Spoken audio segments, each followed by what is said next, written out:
A arquitetura, dizia Glauco Campelo que era uma grande sombra.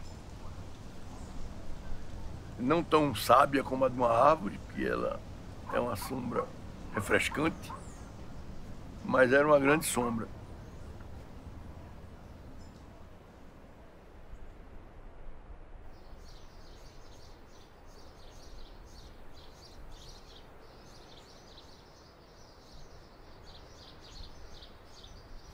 Eu acho que a sombra tem um papel fundamental na composição volumétrica, porque, apesar dela não ser volume, ela contribui muito para a leitura do volume real.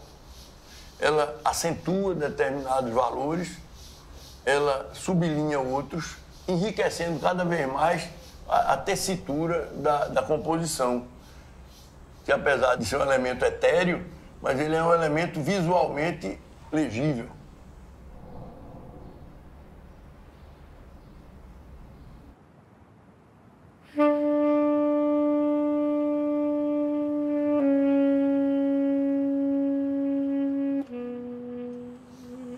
O efeito de luz e sombra sempre foi um grande aliado do arquiteto na pretensão das composições.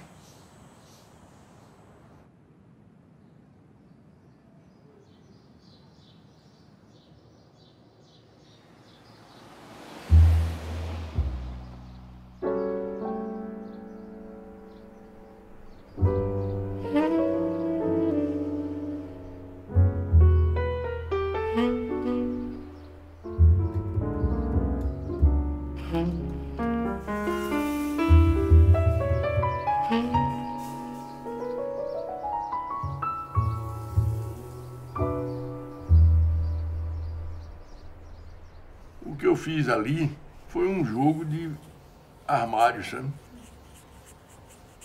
As esquadrias e os armários avançando. Então, o esquema era mais ou menos esse. Essa ideia eu fiz em vários prédios, porque isso é um método, né? Não é uma solução que possa ser estanque. Você pode repeti-la N vezes com composições variadas, né? É uma sinfonia com teclado branco e preto do piano, né?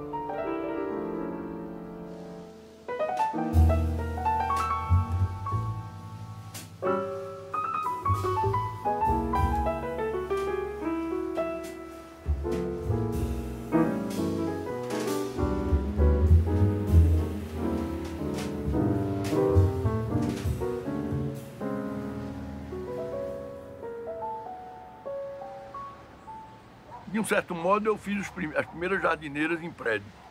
Minha ideia não era fazer jardineira, não. Minha ideia era fazer quintal. Eu me formei em 58. Em 1960, houve o início de um movimento de edificação em Recife para edifícios maiores, mais altos, sabe? Que era uma coisa até então, de um certo modo, não experimentada aqui, sabe? Aí eu vivia pensando como é que o cara que mora em casa convive com o cheiro da terra, com a horta no fundo do quintal, a galinha correndo no chiqueiro. Passar daí para um apartamento era uma mudança incrível, né? Então eu imaginei que se a gente não poderia fazer apartamentos aqui no Nordeste com um pouco de quintal neles. Essa ideia eu insisti muito e foi rechaçada na maioria das vezes, porque sem dúvida onerava um pouco o custo da área privativa do apartamento. Aí foi quando eu comecei a pensar em propor pelo menos um jardim pequeno que fosse. Aqui as janelas que abrem, aqui tem um plano da fachada, tem a jardineira. Dá um toque de charme, né? Uma verbena, uma gerbera.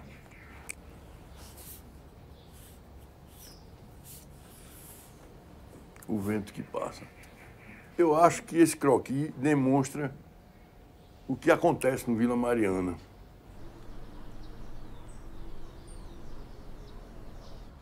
E as jardineiras seriam uma minimização da ideia do quintal, mas que pelo menos trariam para o apartamento, para as vidraças dos apartamentos, um horizonte verde.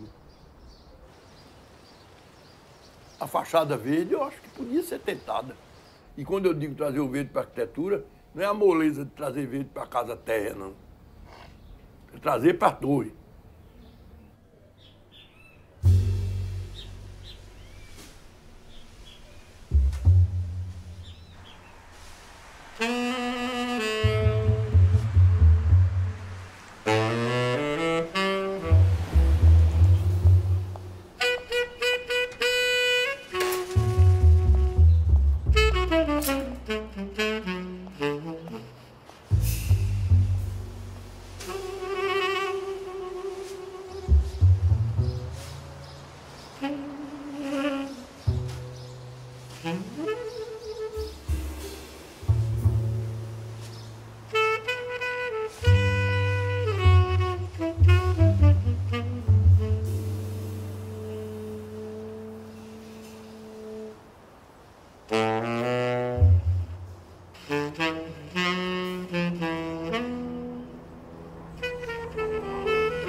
Mas eu sempre procurei dar um certo dinamismo nas fachadas, através de reentrâncias, saliências, brises, jardineiras, varandas sacadas, me liberando, de um certo modo, da fachada chapada, digamos assim, plana.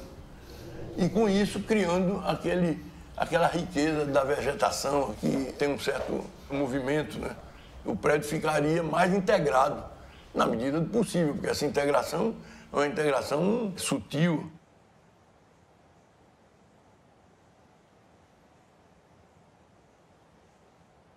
E a arquitetura tem que ter epiderme, né? Ela tem que ter sensualidade, né?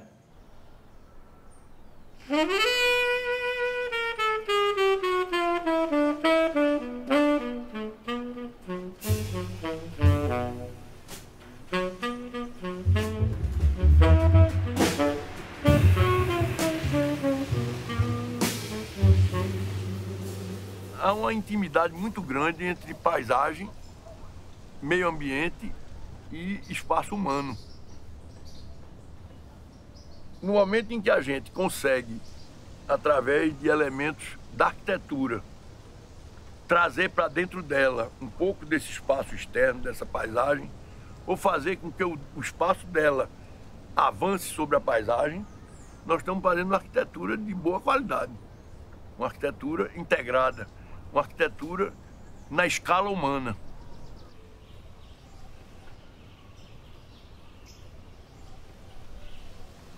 Eu sempre procuro a maior integração possível da natureza com o espaço interno, que eu chamo um espaço de transição verde, que é o terraço aberto para uma paisagem verde sempre.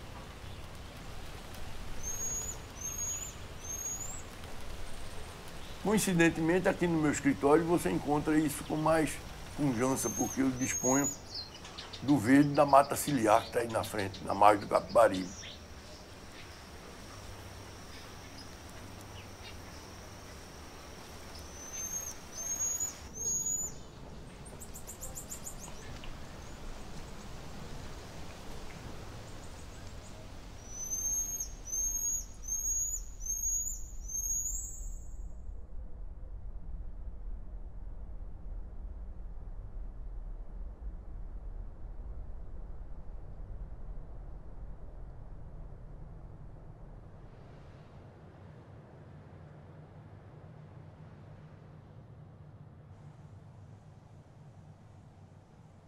O racionalismo da construção vertical, muito mais prismática, muito mais fria, digamos assim, foge um pouco da adaptação ao sítio. Ora na sua topografia, porque você se distancia dos relevos com a torre, ora da própria paisagem. Então, a maioria das vezes, quando você tem uma concentração muito grande de edificações, você até camufla a paisagem, que traria ou deveria trazer algumas características para o edifício.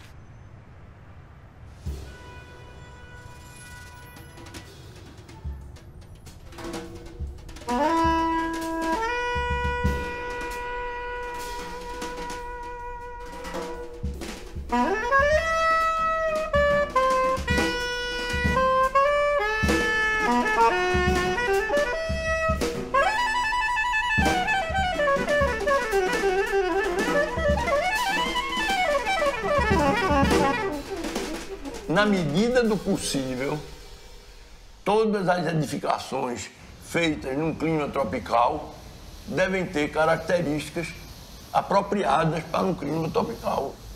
O interesse maior do arquiteto que produz para o Nordeste é criar qualidade de vida, e qualidade de vida num clima tropical é você estar em algum lugar ameno, sombreado, que tem abertura para permitir os ventos.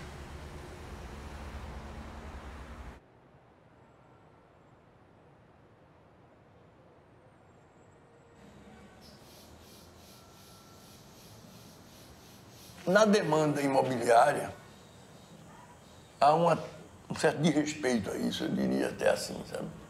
Hoje está havendo uma construção muito mais cara do que uma construção tropical seria, em função de um novo modismo, que é você ficar tentando fazer uma arquitetura de Dubai no Nordeste, por exemplo. Então, se há de se gastar colocando vidro numa fachada de piso a teto, de térreo a 30º andar, isso é muito mais oneroso do que fazer um edifício com jardineiras generosas, com beirais protegidos, que não só enriquece volumetricamente, como também ajuda a amenizar o conforto de habitar.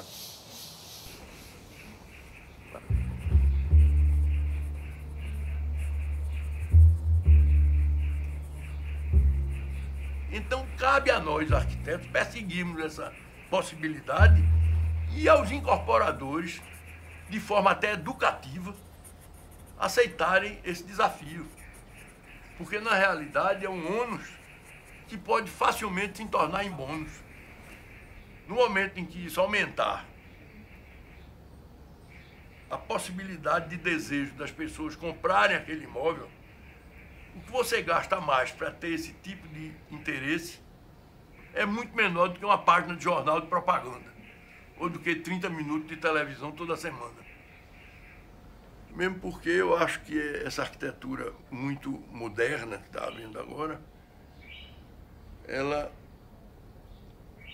compromete, às vezes, a perenidade da arquitetura, sabe? Porque eu me lembro que o professor Ayrton de Carvalho, que na época era diretor do IFAM, ele aí dizia na aula, ele disse, essa arquitetura ititex não dá boa ruína.